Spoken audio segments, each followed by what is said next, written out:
So everything about this story is going to date me a little bit, but whatever. When I was in college, we're just going to say it was like the late 90s, so cell phones didn't exist, all right? And one summer, after coming back from summer vacation, a friend of ours, I lived on a floor that two other friends of mine lived on the same floor as me. And they had a roommate who lived in LA, and when he came back, he brought another friend of his that did not go to school with us. And he was just going to stay at the dorm for like 2 weeks until he found an apartment. And back then, you could only sign somebody into a dorm for like 3 days before they found it kind of suspicious, and then somebody else had to sign you in. So we were all very nice people, and started rotating, signing this guy into our dorm. And then there were also like stretches where he just didn't leave for a couple days, because that actually allowed you to stretch out the days that you were in the dorm. So a couple weeks turned into like he was there a month. And as time went by, my two other friends who lived in the same quad as where this guy was mainly staying, they started doing some research on him. And this is pre-easy research, you know? Like, I guess Google probably didn't exist. I don't even know.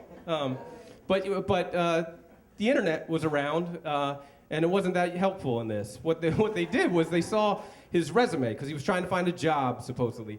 They saw his resume, and he went to the University of Irvine, or the University of Irvine. It was something that clearly wasn't quite the university that he was trying to say, which is University of California, Irvine.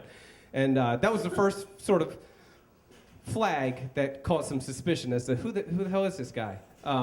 So my friend Ben, who lived on the floor, just became like, I was just about to say Ace Ventura, but he became a detective, not Ace Ventura. He was a pet detective. But Ben started doing like human research. That sounds weird too, sorry.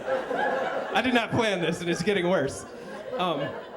But Ben started like looking up facts about him and trying to find out stuff, and he probably like Googled phone numbers. I don't know what happened. But over time, we started piecing together that this guy isn't who he seems to be. His information doesn't seem real. We weren't so sure about his name. We were really wondering when the hell he's getting out of here. And over the course of time, he befriended another girl who lived in our dorm and was also spending a lot of time there. So he was doing a good job sort of moving room to room to sort of live at our dorm for, I mean, it was over a month. I'm sure it was over a month.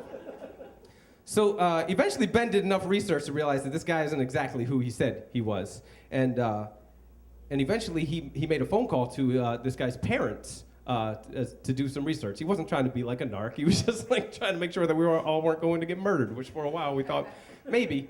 And this is before Catfish exists. So if any of you saw Catfish, have ever seen Catfish, the movie or the MTV show, this essentially is what happened, but in real life to us. So Ben calls this guy's parents, and apparently had run away from home like months ago, and they didn't want him back. Which is like a weird thing. I mean, we were like 19, 20, trying to like figure all this stuff out. We're like, oh, this guy's parents don't want him, but somehow we're stuck with him. And boy, I hope he's not murderous. I mean, he seemed nice enough, but you can tell when people are lying because they just start going down this slope of telling more lies, and everything really started not adding up. So one day, they decided they were going to confront him, and they got me to also come down the hall, like I was the muscle or something. But we just thought if we had more people, I don't know, if we could all die together. I don't really know what the strategy was. But we all confronted him, and he kind of like broke down and crying and explaining the situation, which was that he had lied about his name, about many, many things. And basically he was looking for an apartment, but not really looking for an apartment. And he was just had latched onto us and thought that if he stayed here long enough in New York that he'd be able to get an apartment in New York and would be fine.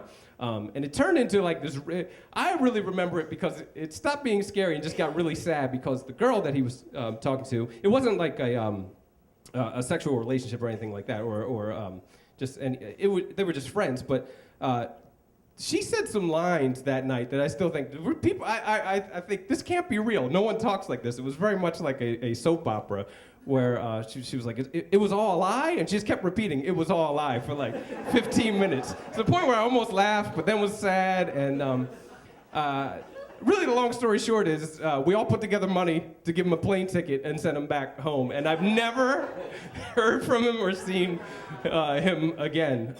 And so that's my sad, scary story where I thought maybe this nice guy was going to murder us all. So there you go.